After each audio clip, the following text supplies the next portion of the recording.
Welcome to cold Turkey. This is where the old scene of the crime was last year. How are you feeling coming back to this place? Oh God, it's been sleepless nights, hasn't it? All those years, last year. So no, looking forward to having a race here. Obviously it's cold, wet, like you say. Tomorrow will be maybe limited preparation for a dry Grand Prix. We don't know what the weather's going to be like on Sunday. It's a little bit far out yet, but yeah, it's always going to always provides decent racing here. We've had a few good Grand Prix here. DRS, obviously, the wing in place on the long back straight there, so it should be a bit more straightforward than years gone by. How's your car shaping up? Good. The guys obviously have worked incredibly hard on it.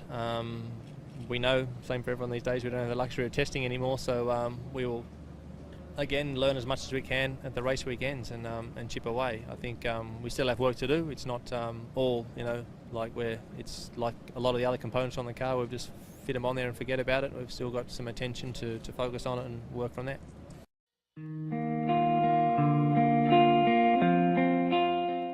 The team say though that the KERS is sorted. You think that might not actually be the case until you get out on the track and prove it once and for all? Well, I'm confident as I can be. Obviously now we had a bit of a break, and especially the guys in the team had a bit of a break and time to review and check everything again. Because obviously overseas races it was quite difficult to react, but I think considering that we didn't race it at the first race and then did in the next two, obviously not for the whole weekend, but for majority of those weekends, it was a big improvement. But surely not enough. We need it every lap working, and as I say, there's no guarantee, but I'm sure that we will make another big step forward for here.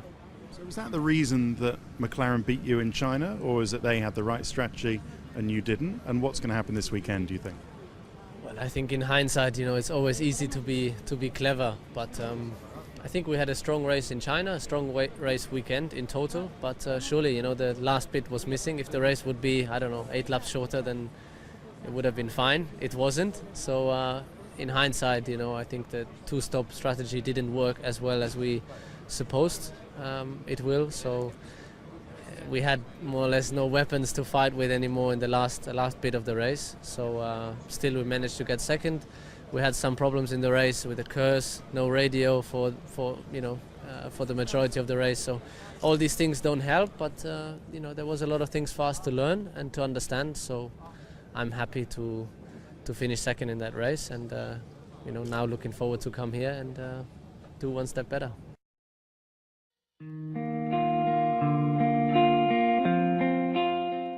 How have things changed over there? It's difficult to compare the car this year to last year, but do you think you're in a better place as McLaren now than you were last year?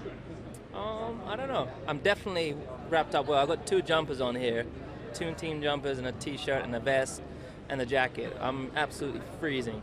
Yeah, we're here again. Weather's completely different. I've never seen the weather like this over here in Turkey. Usually it's always sunny. But in terms of our performance, I think it's difficult to say whether we are in the same place as last year. I think last year, obviously, we were just behind the Red Bulls and happened to finish ahead of them because they crashed out.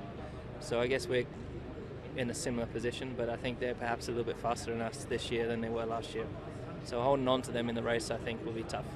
Since day one, when we got to Australia, you were talking about catching Red Bulls. Do you think that you've done that? Because obviously it was such a strong performance in China. I don't think we have. And I think just because of our performance in China, obviously in the race, I was able to close up because I had a different strategy to the guys in front, and their tyres dropped off towards the end of the race. So, but in terms of pure pace, they are still quite a bit ahead of us. I think they still have at least a comfortable good half a second on us, and the guys at the back of the factory are working very hard to close that gap. But I can't even comprehend how tough it is for them to find, to see where the flow of the air is going, and how you can increase the load on their wishbone and on the brake duct and all these little things that create downforce. It's such a science, and even the experts find it hard to figure out and then to improve. And obviously the Red Bulls they've had a much smoother journey from the end of 2009. Their car's just been kind of an evolution, and they've just constantly got better with the same cars. Where we started with a new car last year, then the rules changed and we kind of changed our car again this year, completely different. So they're a little bit ahead, but it's not impossible to catch them, and they're not invincible as we showed in the last race.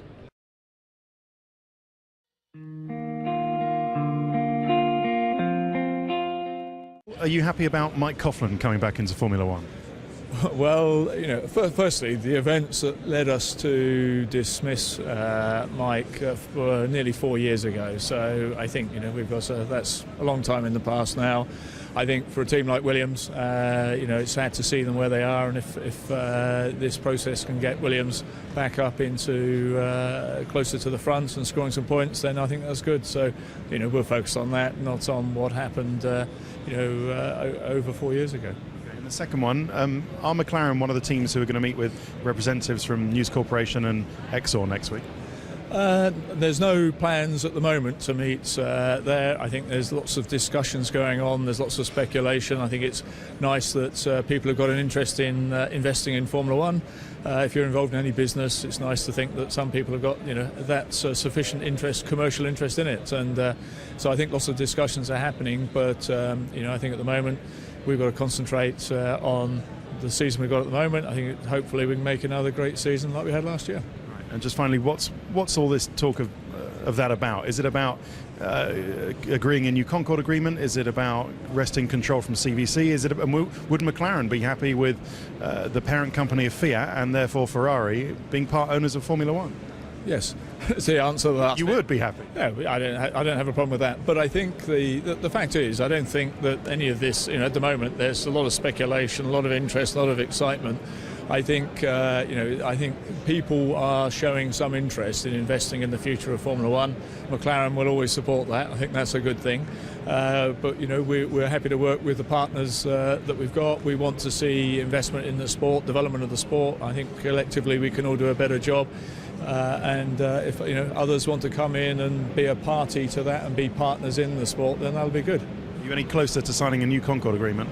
Well, inevitably, day by day, you get closer. So every day, you're one day closer. That's the way of the world, isn't it? But I think, you know, I think the teams want to work together, want to work with anyone who wants to develop this sport, and we're very open to discussions with the existing commercial rights holder. We're open to discussions of others coming in who may want to inject, you know, new, fresh ideas or fresh money into the sport. Is always a healthy thing.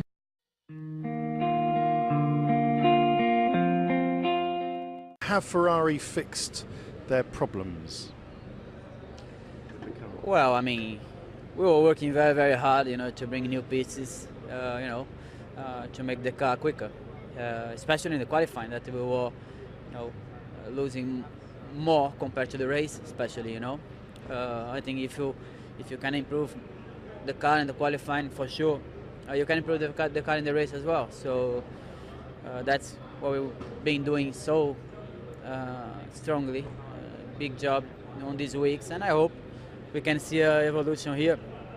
But when you don't drive the car, when you don't try the new pieces, it's always difficult, you know, to have a clear, you know, answer, especially when you know that you know, we don't work alone. I mean, everybody's working, you know, to improve the car, and you know how is Formula One, you know, is always difficult to say. And last one for me before Kaz asks a question. Do you and Fernando still have realistic chances of winning the Drivers' Championship, and do Ferrari have a realistic chance of winning Constructors this year? Well, I think until you know, everything is open in the mathematic point of view, yes. You know, you can never say, you can never give up. You know, you always need to fight for the victory, fight for the winning, and that's you know, how we are. For sure, you're always not happy with the difference in terms of points. I mean, this is something, you know, pretty clear, but you know, we will not give up.